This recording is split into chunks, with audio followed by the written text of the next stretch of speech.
Hello, everyone, and welcome to the Liverpool.com podcast. I am your host, Mo Stewart, and I'm joined by James Martin and Charlotte Coates. And this week's subject is inspired by Liverpool's comfortable win against Crystal Palace at the weekend, and specifically how Liverpool got that win, because all three goals came from set pieces. And if you look into the data, as I have been able to, thanks to the great work of everybody's favourite stats guy, Andrew Beasley, resident of this parish, Liverpool, if you look at the stats, are supposed to be very good at set pieces. In fact, we're the best, according to the stats. If you go back to the start of 2018-19, we scored 11 more goals than anybody else. And only two teams have conceded fewer than us. And yet, I think we can all remember watching games, throwing our hands up in the air in frustration about set pieces that hit the first man or that hit someone in the back of the top, or just they don't look as good. So I wanted to do a deep dive into this and find out, are we that good? If so, why?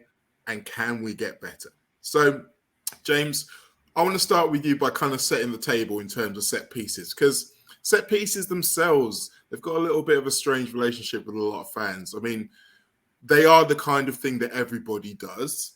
And so by that rationale, they're often dismissed as the kind of thing that teams do when they can't really score a goal in any other method. But they are very important to football, aren't they? For sure.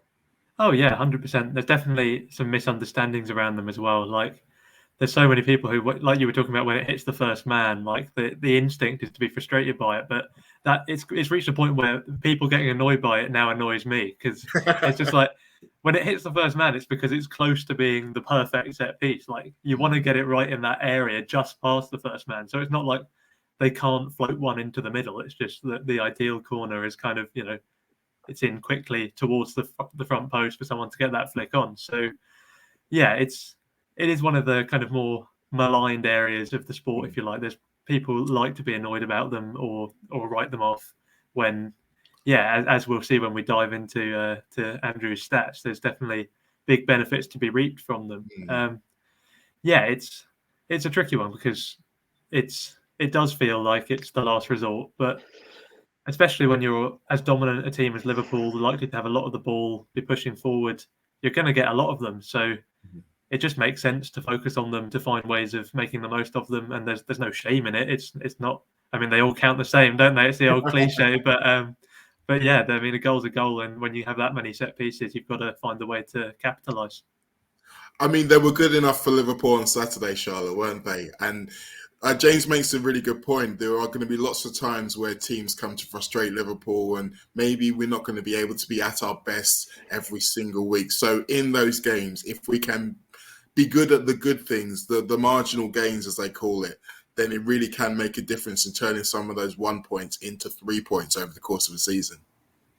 Yeah, exactly. Like what we saw in the Chelsea game when we drew 1-1. Like, we had pretty much all the ball in the second half. Couldn't create anything. Couldn't break anyone down. And then that's where your set pieces can come into play. You can nick a goal, and it's often what the lesser sides in the league. It's what you often associate them with, where you think, oh, but the dangers from set pieces, like if it's tight going late into the game, might get a corner, and then you feel the anxiety in the crowd and wherever you're watching, where if it's 0-0 and it's late on and someone gets a corner, like that anxiety just builds, because like a lot of the lower teams, like they work on them a lot, and you don't really associate it with the better teams in the Premier League, because you just think that they can pass through teams, but the real top sides, they can do it all. They really can do it all. And if you look back to Liverpool in the rampant title-winning form, James, that was something that we did very well. And then you look at last season, where everything kind of seemed to fall away, and there was 26 games in all competitions where they didn't score a set-piece goals, 26 in a row, from the 7-0 game against Palace to the 4-2 win at Old Trafford. And they took 91 set-piece shots without scoring in that period. And I think I cursed every single one. So if the set-piece mojo does look like it's returning from the numbers from this season already, then that's another marker towards Liverpool getting their title-winning form back, isn't it? Yeah, I mean, it's amazing how everything fell off a cliff in that run. Like, just every sort of stat you find, it seems to point to the collapse. It's like, oh, well, Nat Phillips is coming in as a centre back. So, he's a old school. He'll probably still pose that threat from set pieces. There's no particular reason why that should have fallen off. But then it did, just because everything went wrong at once. It was just one of those situations where nothing seemed to be working for, a multitude of reasons. And yeah, I mean, 91 in a row with no reward is a tough break. And yeah, there was definitely that frustration was felt keenly by all of us. And yeah, like you say, promising signs early on that everything's back in working order. I know Van Dijk hasn't scored from one yet, but even his presence is disrupting defenses. That plays a part, no doubt about it. I don't know if he was technically credited with the assist for the Salah one, but he was heavily involved. Yeah. I mean, the Keita one, it's a bit harsh to say that's from a set piece because it's come out and he just walloped it top pins. But yeah, it's all part of it. It's keeping things alive, keeping the disruption there. So yeah, it's all. This is an interesting point though. I'm kind of going to get onto it later, but we've got the in now, so let's go for it. So many of Liverpool's set piece goals at the moment are what we call second phase or third phase goals. Like the last time a ball came in from a set piece directly connected with a Liverpool player, either their foot or their head, and went straight into the goal was Alisson. And we've scored 10 set piece goals since then that are all second and third phases. And it maybe looks like that's not in the plan, but maybe it is in the plan. This is what I'm thinking, because we've seen Jurgen Klopp look at marginal gains so much. We've seen it with the throwing coach, with Thomas Gronemark, who's actually started to make an improvement in our ability to retain the ball from throw-ins, which helps us create pressure, which helps score goals. And it's the same with corners. If you can keep that pressure on, once the initial ball's been cleared, so many times you see defenses let their guard down. But if we can recycle the ball, reset, and get back in when the play is a bit more fractured, Charlotte, this is where there's a bit more space, and we've got finishers like Salah and Mane who can be able to take advantage. Yeah, exactly. It comes down to concentration, doesn't it, for the opposition defense, because you clear the corner and you think, oh, like the danger's over now. But then it's who are you clearing the corner to? You get in the likes of Salah, Mane, whoever it is on the ball. Often it drops to Henderson quite a bit on the edge of the box. And he's able to put a cross in, and then you've got you creating space for, like you said, someone like Salah. They're not going to miss when they're inside the box. So it's concentration, and you see it a lot with when we play against the sides that aren't your Chelseas or your Man Cities, where gaps are created, players are going back into the positions, and then you get your likes of Salah going in between the gaps and finding space. Yeah, and that's the perfect way when you've got three kind of forwards with predatory instincts who can sniff out that space at a late time in broken play. I mean, obviously, when you've got a goalkeeper coming up for a corner, that obviously creates the same kind of madness and the same kind of space, but there are different ways of doing it, as we've shown. Now, one of the absolute keys to any good set piece is the delivery. And we have seen on occasion both our fullbacks, Trent Alexander-Arnold and Andy Robertson, put in excellent deliveries that are absolutely begging to be crushed into the net. But again, I think this is one of those situations where, as I said, we can remember the good ones, but I think a lot of us can remember the times when it doesn't go well. So, James, I'll ask you this. Is this something whereby we should be expecting more from them? Or do we think 2 good corners out of 10 in a match that produces 1 shot on goal per match, is that about average? Is that what we should be expecting? Well, again, it ties into my kind of bugbears about corners, because I don't, even a lot of the ones which everyone is saying are bad corners, I'm not convinced they are. Some, of course, you get some stinkers. There's no two ways about it. Particularly Robertson, credit to him. He's worked on that side of his game and he's very much a viable option to take corners now. But it's not in his natural skill set, and you do get some where it's like that is an absolute shocker. He definitely prefers a moving ball to strike, which Liverpool fans will accept that trade-off, considering he hits them so well in open play. So it's not the end of the world. But yeah, I don't think Liverpool by any means underperforming in terms of the the number of good quality deliveries from set pieces coming in. And I mean, the stats from Andrew kind of bear that out, don't they? In the sense that if you're getting consistently poor deliveries, you're not going to be topping all of these charts in terms of goals from set pieces. So yeah, it's just a perception thing as much as anything, just because every time there's a set piece, it feels like, oh, this is a chance. Here we go. Maybe this is the way we break the deadlock. And just the nature of the beast is that it comes in these frustrating games a lot of the time where we can't find the way through. So it's like, come on, this is the one. So then whenever it's not, it feels like a failure. You want to look at the delivery and say that could have been better. Yes. Whereas, yeah, if you actually look at it logically and look at the numbers, I think, if anything, we're blessed with two extremely strong set piece takers. We are. And I think James's point here, really, Charlotte, is that you can't really expect perfection in this area because people have been trying to use set pieces well since the dawn of football. And yet there are no team who are automatic, who every single time, because by the nature of it, putting a ball into a crowded area, lots of players, it's kind of hard to control. So I think, as James mentioned, we've got great set piece takers and we are doing it better than everybody else. I think if you look at the luck involved in it, sometimes it can be having just a player in a great run of form. I think if you look at the stats from the 13-14 season, we scored 20 set-piece goals in the Premier League. And you can bet that was mainly down to Steven Gerrard, Luis Suarez, and Martin Skirtle. Now, I'd like to think that we've got a few guys who can pull off the odd Skirtle, but we haven't necessarily seen it that much yet, have we?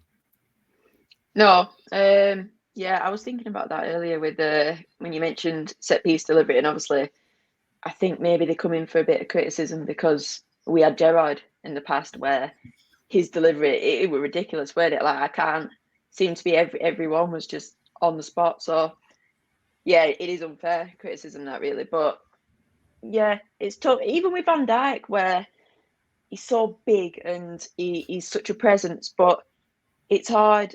Like teams focus on that, so it's not just one man marking him. So it's hard for him. You see, when he created havoc in the Palace box when Salah scored, there was about 4 men hanging off him. Yeah. So it's hard for him. It's like when we went away to the Allianz and he scored then.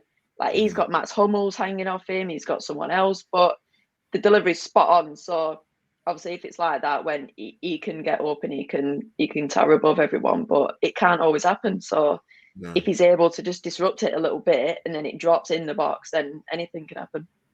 Anything can happen, including a penalty, because James, some of the times when they're hanging off him, Charlotte's not even using it. She's being serious. They are literally hanging off of him, trying to DDT him and all kinds. And because he's so big, it's almost as if they get away with this kind of thing for free. And I don't know about you, but it's one of the things that I always think, if I was Virgil, I would just say to a referee, look, come on, I know I can take it, but these are still technically fouls here. Yeah, I mean, words can't really describe how irritating it is. It's like, these are just obviously fouls. Like, probably at 50% of corners, he's getting fouled in the box, but how many times out of them do you get a penalty? It's 1 in 100, if that. I mean, at least it's vaguely consistent in that they don't really get given against anyone. It's not just the whole he's so big, he gets like people can get away with more sort of situation. There was one given at the weekend, I think it was in the Wolves game, where Marginal was hanging on to his man, but it's a rarity. Yeah. It's a rarity. You don't. But see that took a full rugby tackle with both arms, James. That kind of proves the point. yeah, well, definitely. I mean, that's how blatant it has to be for it to even stand a chance of getting given. And even then, I've seen that happen to Van Dijk without the spot getting pointed to by the refs. Yeah. So, yeah, it's annoying, but I do at least think it's an annoyance for most teams. So it's not something I'm going to, stay awake at night over. But yeah, it's definitely hindering our ability to score even more set pieces. Well, hopefully in the VAR era, the more time that goes by, the more chance we have of getting those get back. But one of the reasons why teams are so fixated on Virgil is that we aren't necessarily the tallest team in the Premier League. It's strange. I mean, it was really noticeable for me when I was at the match the weekend at Crystal Palace, and you see the lineup, and you see Alisson, and then you see Van Dijk, and then you see Konate, and then you see Fabinho, then you see Henderson, and then it's the rest. Like, There are 8 players at Liverpool Football Club above 6 foot in height. Now, 3 of them are goalkeepers and 4 of them are centre-backs. So that means we're only really ever going to get 4 of them at a pitch at any one time, Charlotte. And only 3 of them can really be attacking a corner if we assume Alisson isn't going to come up every time. So we've kind of got to have this situation where Virgil's just a spoiler and we're picking up scraps elsewhere. Yeah. Like when in the first goal against Palace, where Salah, he got the header on, didn't he? And obviously that was it must have been worked out of the way, because obviously delivery was a bit shorter, weren't it, and a bit flatter. So Salah makes that run, gets the head, and then obviously Mane puts it in. So using Virgil as a distraction it's got to be something Liverpool do. And when I notice a lot when Matip plays, he seems to get free and find, like, get a header on or get a shot. But I mean, he doesn't often score, but it creates like, that's where the goal came from against Chelsea. Well, the penalty where he heads it on against crossbar. But teams are just so fixated on Van Dijk. And then you look at Konate, is he bigger than Van Dijk? So it's going to be interesting if he gets a run in the team. How will teams mark him? How do you mark Van Dijk as well? So yeah, it's going to be interesting.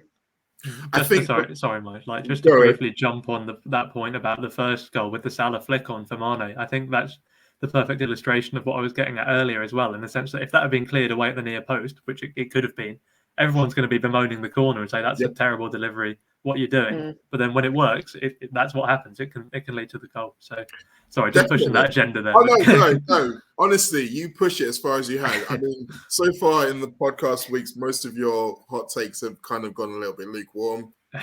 Cough, Leeds United. So I'm going to let you have one where it's strong. That's fair enough. And also, I think something that goal showed was that the middle of the goal isn't always the best place to put the ball. I think in that instance, what you had was Salah making a late run around the back of the crowd of defenders, and he just got to that space at the right time. So therefore, you can be a bit more creative when it comes to taking them. Okay, I think we should look at the other side of set pieces now in terms of defending them, because Liverpool, again, are very good at doing this. And as I mentioned before, only Manchester City and Spurs since the beginning of 2018-19 have conceded fewer goals from set pieces than us. But, Charlotte, I was looking at these numbers, and Andrew's numbers go all the way back to 2009-2010.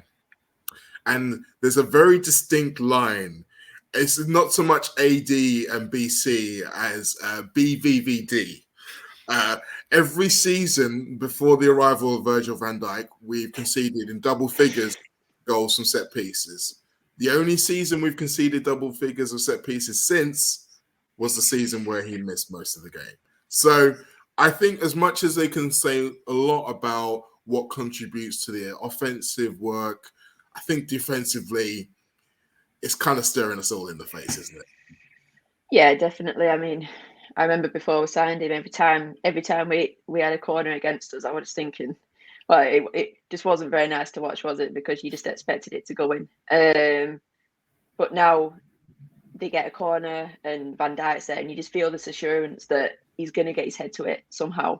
Like we do that. It's like a half zonal system that we do, isn't it? Where I think we've got the 3 on the 6-yard box. And he often tends to be the back of the 3, which at first I used to think, like, why would you not just have him either at the front or in the middle, like where he's going to be, like, you'd think the ball would drop there more, but I think it allows him to get a bit of a run on the ball and see it more. So yeah, you just think it looks like a perfect delivery in at times, and then you almost see a defender rising, head it in, and up pops Virgil, just clears it like he's been sent from heaven for us. But no, it's a really good point actually, because the reason why he does that as well, I think, is because for people who are making late runs like the one I mentioned from Salah, he's the man organising. He's the one telling everyone what to do. So he needs to be in a position where he can see those late runs and match them. He's got great speed, and obviously we all know about his heading away ability. But the organisation's the big part of it as well, isn't it, James? I mean, in the times when he is going to be rotated out of the side, as we saw midweek against AC Milan, we have Matip and Gomez together, who are both good defenders, but neither of them are natural organisers of a defence. So it is going to be one of those times where when we are playing without Virgil, we are going to have to be sure that we have got our organisation strategy in place. Yeah, I mean, I think you've both done a better job than I will of dissecting that kind of organisation. For me, when we're defending set pieces, it just kind of feels like this sort of ancient magic in work. Like you've got Trent and Robbo just randomly swap sides. I don't think anyone has really proffered a reason as to why that's a good idea, but it seems to be working. So I just go along with it. I was like, cool, we're not conceding many set piece goals. That's nice. I'm not even going to attempt to understand the wizardry that Klopp has put in place. But yeah, it's of course Virgil is a big part of it, and yeah, you're right. There has to be that sort of planning in place. The strategy comes even more to the fore when you don't just have this absolute colossus who can kind of throw strategies out the window and get the ball away just regardless. So yeah, it's definitely worthy of work on the training ground. I'm sure it's something that is worked on a lot, like you pointed out at the top of the show. I mean, marginal gains is the name of the game with Klopp and with Liverpool and with FSG. So yeah, I mean, I'm confident that work has gone in behind the scenes, but definitely Van Dijk plus strategy is the two big reasons. Yeah. Well, to bring it back to those kind of marginal gains and the work behind the scenes, James Pearce, when he did his piece in The Athletic over Liverpool's pre-season, he flagged up something that we were doing with a company called Neuro 11, which involves wearing headsets to kind of track your neural receptors and your neural activity. So you can create a map of your neural activity so you know how you react to certain situations and you can predict things and you can maybe increase your reaction times and make things become more natural. So you can consistently put that ball where you need to put it for time after time after time. The fact that, I mean, they've put some video out of this, Charlotte, and it looks like they're training, but it does look like they're wearing modified versions of the things that they used to hold your eyes open in the Clockwork Orange. But Liverpool aren't afraid of looking stupid in the pursuit of further gains, are they? And that's one of the things I loved about this team.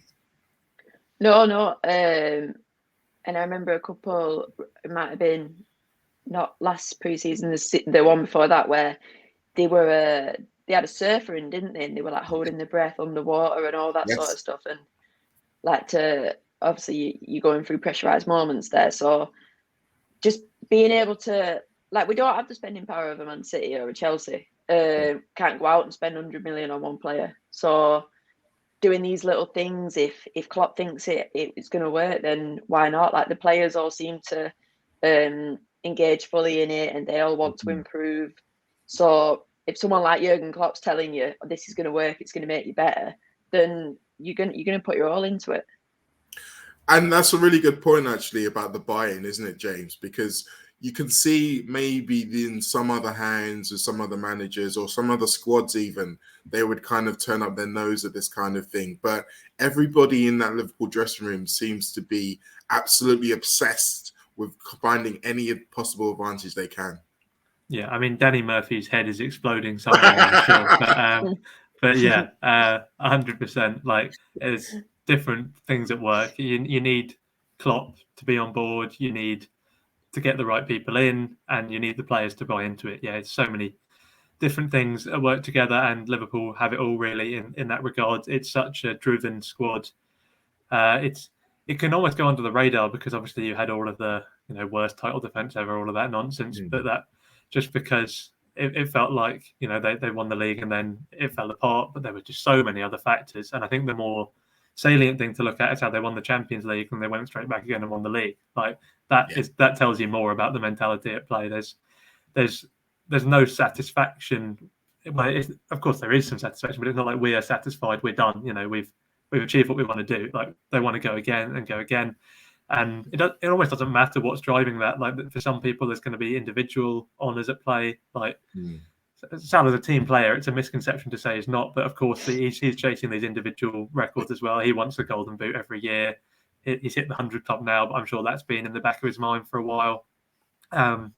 So, yeah, everyone has their own personal goals and they've bought into the team goals, and it's that combination, which means it's such a driven squad. And as Charlotte pointed out, it means that they will buy into anything that could make them just that tiny bit better, the tiny bit that can make all the difference.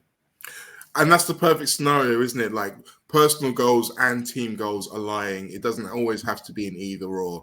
And one person to wrap up this show that I wanted to talk about in terms of personal goals is Trent Alexander-Arnold. Now, in terms of where we can improve further still as a set piece, I do think the dead ball free kick goals is something we can potentially get back. Obviously, Charlie, you mentioned before Stevie Gerrard. He was someone who very much cast a shadow over this area of the pitch. With Shaqiri gone now, Trent's pretty much got this area to himself. And we've all seen how much he practices. I mean, do you think that is something that he's going to be telling himself, I need to start getting more goals from this scenario? Yeah, I definitely do. And with the talent he's got and with a ball he can strike, he should be scoring more from him. Where we've seen him score some real good ones, like the one at Chelsea stands out where the ball were rolled to him. And then they tried that a few times, didn't they? Like the roll and then him hitting it, but it gives the wall too much of a chance to close them down. And then he's had a couple this season where you think, oh, it's perfect, but he's just not managed to get him on target. So when you hear him talking in interviews, he is quite critical of himself. He's never it's never like he's never really satisfied with what he's done, which is a good thing because it means that he wants to improve and he probably knows he needs to improve in certain areas. So when we had Gerrard and also Suarez came in and he seemed to be whipping him in from all angles, and it seemed like when them two left, we kind of dropped off a little bit in that area. And I'm surprised as well. We've not really seen Thiago take any, which I thought we'd see a few of that because he's quite inventive with them, isn't he? No, he is, and obviously, the inventive side of it is something that maybe we have been lacking. Like, it does seem like you can predict the kind of set plays within the set plays Liverpool tried to produce. Like, for example, when you have Henderson on the corner of the box, everybody knows you're going to whip it in first time to the back post, and he does it very well, and often it produces chances. But maybe we need to be a little bit less predictable, James. Maybe we need to find a new way of doing it. And maybe Thiago, as Charlotte mentioned, is the man for that. Yeah, potentially. Or most of the things we've discussed on this show, maybe Van Dijk's the answer as well. I mean, he took a few for Celtic and he scored one or two belters. We've not really seen it at all for Liverpool. I think he's taken one just off the top of my head. But it's just, I mean, I wouldn't fancy it as the wall, seeing Van Dijk coming up, stepping up to it. He strikes the ball so cleanly and he gets so much power on it. If it's a free kick where it's just obviously going to be a shot and there's no way you can put it into the box, then he's an option. Obviously, if there's any chance of putting a delivery in there, then you're going to want him in the mixer even as just a decoy. Even if you're still planning on shooting, you need to put Van Dijk in there, or it's just going to be obvious you're not whipping it in. But it's an option. It's something different, isn't it? Ideally, you just get Trent being a bit more reliable in that sense. And as Charlotte pointed out, I'm sure it's an area of his game where he's just going to be working on it. He's not going to be satisfied this season in particular. Again, it's not been great. It's hit the wall far too many times. It feels like he's either going to put it in the top corner or it's just going to be awful. It's not going to be close. It's either going in or it's going to be terrible. And that feels like a practice thing. I feel like that's something you can drill and improve upon. Of course, no one's going to be able to put it in top corner every time. But I do feel that's a part of his game where he can improve it and there's a clear path on how to do it. So he'll be putting that work in, I'm sure. But there's definitely something to be said about being a bit more inventive, a bit less predictable. And it's such a high quality squad. I mean, I'm sure any of them on their day could take the perfect free kick because it's just a very technical ball playing squad. I don't think there's anyone who I think there's just no chance. Like, why have we put them over the free kick? I mean, maybe one or two. It would raise eyebrows if Matip was standing over it, put it that way. But I'd love it. I'd be here for it. But But yeah, you know what? Like, I love Joel Matip with everything I have, but that is probably one time where I might have to step in and say, look, mate, I don't think you've got the faculties for this one, big man. exactly. Genuinely. Like, he's one of those players who he seems to melt when he gets within 6 or 7 yards of goal. And I feel almost cheap mentioning it because he's so wonderful in everything else. But yes, I think if Virgil's taking a free kick, then we're going to have to look at different options in it. For sure.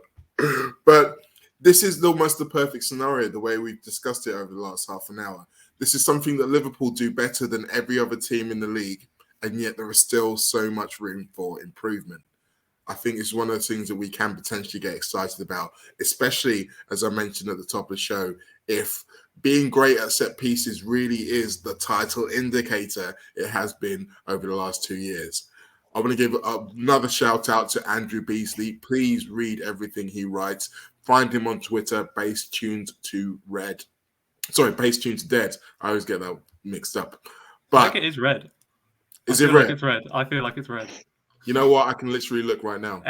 The wonders of the internet. Stay tuned, everybody. No, you're right. I was right the first time. It is Basetuned to Red.